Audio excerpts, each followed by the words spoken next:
Assalamu alaikum dear students, welcome to PMDC online lecture room. It's me Zahir Shah, lecturer in English. Today I'm going to discuss the exercise of Lingkuan Gorge. So before going to discuss the questions, I have in the previous lesson I have already given the summary of this lesson, and I have summarized it. I gave you the theme, what is the theme of this story. I also discuss few important characters with you. So let me give you some chunks from this story.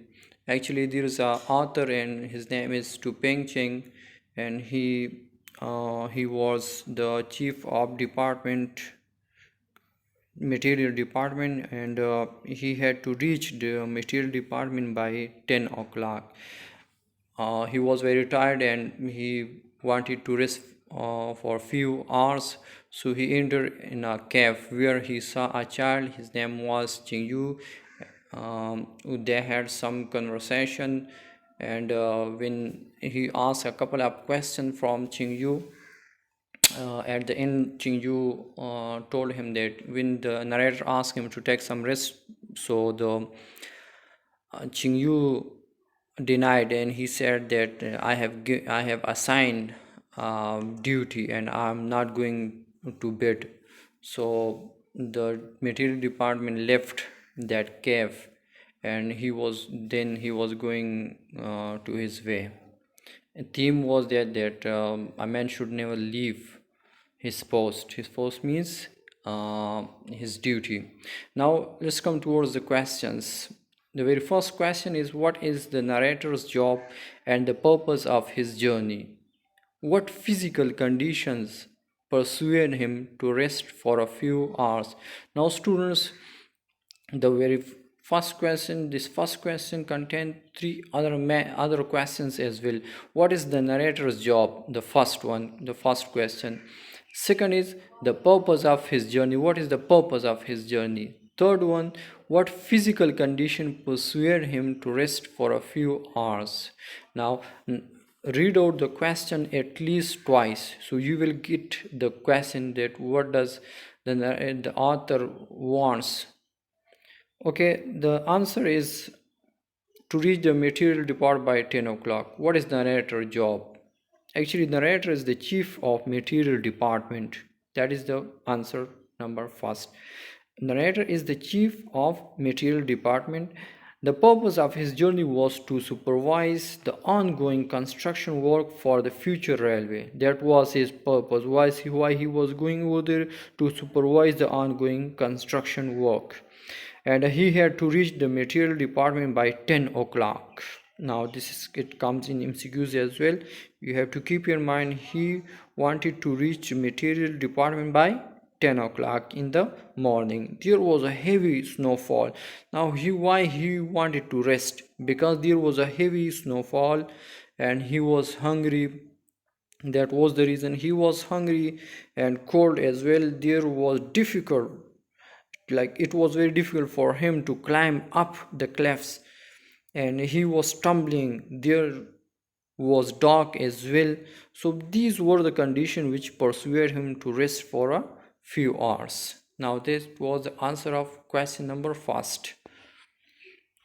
Question number second, about how old is Ching Yu? Now the age of Ching Yu, I have already told you. What does he respond when the narrator asks, why isn't anybody home? The second part of this question. Now, about how old is Ching Yu? Ching Yu is about 7 or 8 years old. In summary, I have discussed it. When the narrator asks, why isn't anybody home? You know that as he entered in the cave, so he asked the child, why isn't anybody home? So the child replies that he is not only somebody, he is very grown up somebody. Actually, the boy means to say that he is very much responsible person. Now he is a responsible person, and his presence indicates that there is somebody at home. He was angry. The child was angry when he asked, why isn't anybody home? Because there was a child and he considered him as a responsible person. Now, this is the answer. Question number third. What work do Chingyu's parents do? First part of this question. Second part, what job has Chingyu been assigned? Second part of the question. And what explanation does he give for refusing the narrator's advice to go to sleep? Third part. Now this question, third number question, and third number questions contain more three questions, three part of this question. Okay.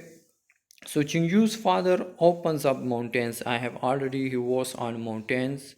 Okay, this is the duty of his father. He drills holes for dynamic charges. Now what is the duty of his mother? His mother, you know that his mother stands on the busy road and directs the traffic. His mother duty is to direct the heavy traffic on the road. Chingyu has been assigned a job of looking after his little sister. There was a baby sister of Chingyu, and he has assigned the duty to take care of her, his sister.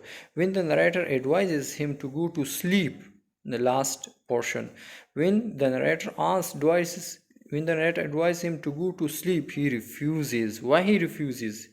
He said that no, he will not go to sleep because he should never leave his post. A man should never leave his post, which is the theme of this story. He has been assigned a duty and he is not going to leave his duty. Okay, question number 4. What does the narrator do in the final paragraph? What does he realize is waiting for him? Now when there was a conversation between these two, so at the end of this story there is a last paragraph. So what was the effect of the child reply on the author? What does the narrator do in the final paragraph, like when he was sitting in the cave? So what did he do? And the second portion is, what does he realize is awaiting for him? Now, in the final paragraph, the narrator hugs the child tightly because he realized that he has also given the duty. Then what he did? Then he rises, button up his coat, puts hat on his head firmly, and start walking towards his destination. Why? Because the second portion answer is because a job was waiting for him. As the child has assigned a duty to take care of his baby sister. Similarly, the narrator also the narrator was also given a duty. So that's why he left the cave. Now I'll give you assignment. As I have discussed in the summary the character of Qingyu, who was Qingyu, what is his character in this lesson. So you have to do one thing, you have to write the character of Qingyu. Okay, dear students, if you are having any sort of question, you can email us, you can also WhatsApp us. Thank you so much.